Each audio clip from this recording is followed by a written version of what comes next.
ব্যারাকপুর শিবশক্তি মা অন্নপূর্ণা মন্দিরে ৫ই এপ্রিল আয়োজিত হতে চলেছে অন্নপূর্ণা উৎসব।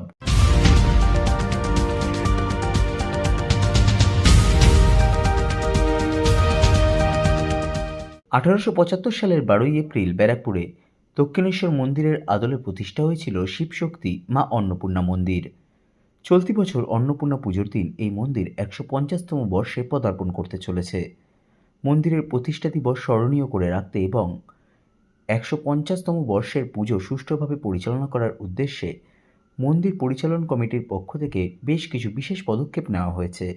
ব্যারাকপুর শিবশক্তি মা অন্নপূর্ণা মন্দির পরিচালন কমিটির সদস্য বিশ্বজিৎ বিশ্বাস বলেন, অন্নপূর্ণা পুজোর দিন সকালে ঘট পুজোর মাধ্যমে পুজো শুরু হবে এবং তারপরে কুমারী পুজো থেকে ভোগ নিবেদন পর্যন্ত বিভিন্ন কর্মসূচি থাকবে। চলতি বছর লক্ষাধিক মানুষ এই মন্দিরে পুজোর দিন উপস্থিত হবেন বলেও আশা প্রকাশ করেন তিনি।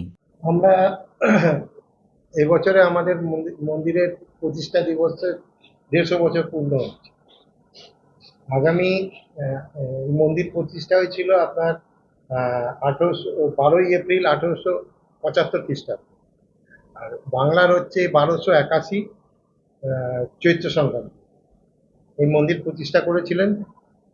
এই মন্দিরে ঠাকুর শ্রীরামকৃষ্ণদেব ৪ বার এই মন্দিরে আসেন। প্রথমবার উনি আসেন মথুরবাবুকে নিয়ে জমি নির্বাচন করতে, তার আগে উনি আসেন, তারপরে উনি আসেন আপনার ভিত পুজোর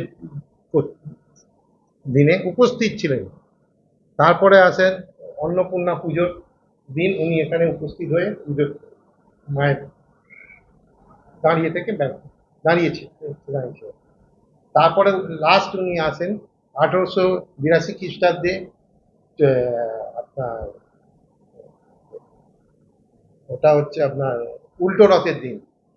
সেদিনে উনি লাটু মহারাজকে নিয়ে প্রথমে উনি মহেশের রথে দ্বাদশ গোপাল দর্শন করেন, তারপরে মহেশের রথে উনি দড়ি টানেন জগন্নাথ দেবের, তারপরে উনি লাটু মহারাজকে নিয়ে নৌকায় এই অন্নপূর্ণা ঘাটে উনি আসেন দক্ষিণেশ্বর যাবার আগে।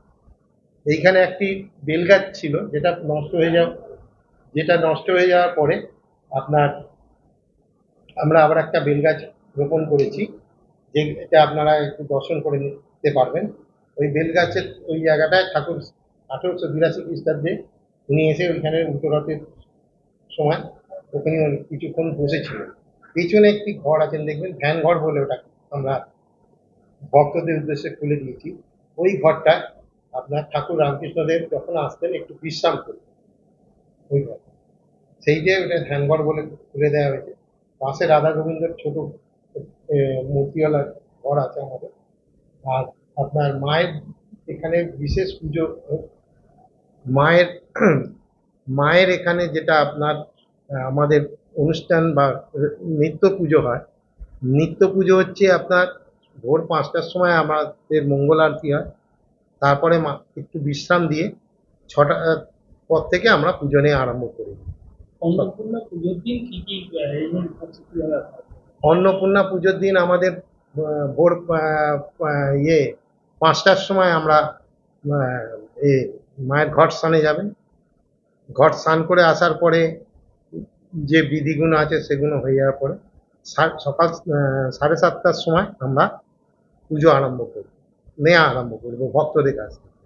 আর আমাদের ঐতিহ্য হচ্ছে যে প্রত্যেক বছর, মাঝে ২-১ বছর বাদ গেছে, আমাদের এখানে মায়ের নহবত দিয়ে, যেহেতু দুটো নহবত আছে, নহবত দিয়ে এটা আমাদের সব মন্দিরেই নহবত সকালবেলা নহবত আরম্ভ হয়, তারপরে মায়ের ঘট স্নান হয়। আবার নহবতের পরে চণ্ডীপাঠ আরম্ভ হবে রামকৃষ্ণদেবের ঘরে। ওইখানে বসে, যেহেতু আমাদের জায়গাটা দক্ষিণেশ্বর থেকে ছোট, সেই জন্য ওইখানে বসে আপনার চণ্ডীপাঠটি ওইখানে হবে রামকৃষ্ণদেবের। এবারে কুমারী পুজো হচ্ছে। হ্যাঁ, কুমারী পুজো হবে। আমরা টাইম করেছি দুপুর ১২টার সময়। কুমারী পুজো পরে কুমারী পুজো পরে হোমটা হয়ে যাবে। যেহেতু আমাদের এখানে অন্নকূট হচ্ছে, অন্নকূটের পরে এখানে জনগণকে সামলানো, ভক্তদের সামলানো খুবই মুশকিল, যার জন্য হোমটার পরে আমরা অন্নকূটটা করব। একসঙ্গে দুটো আরতি হয় আমাদের, মায়ের ঘরে নিবেদন হয় এবং আপনার এতেও মায়ের অন্নকূটটাও একসঙ্গে আরম্ভ। প্রতি কত লোক হতে পারে, কত ভক্ত? দেখুন এবারে আমরা লাখখানেক লোকের তা আশা রাখছি। এদের সুরক্ষা পুলিশ ব্যবস্থার সঙ্গে পুলিশকে আমরা জানিয়ে দিয়েছি অলরেডি কিছুটা। ওনারা আরো কমিশনারের সঙ্গে সেদিন আমরা গিয়েছিলাম, পুলিশ কমিশনার মিটিংয়ে ছিলেন, আসতে পারিনি, মানে দেখা করতে পারিনি। এখানে আমাদের আমাদের এখানে আপনার এবারে অনেক ভিভিআইপি আসছেন, ভিআইপি আসছেন, এবং আমরা সবাইকেই সাদর আমন্ত্রণ জানাবো আমাদের মন্দির কর্তৃপক্ষের তরফ থেকে, আমাদের কমিটির তরফ থেকে, যে সেবায়ত কমিটির তরফ থেকে আমরা আমন্ত্রণ জানাচ্ছি। সবাই আসুক, মায়ের দর্শন করুন, প্রসাদ পান, এবং মায়ের কাছে তার মনস্কামনা যাতে পূর্ণ হয়, এই জন্যই আমরা এটা করছি।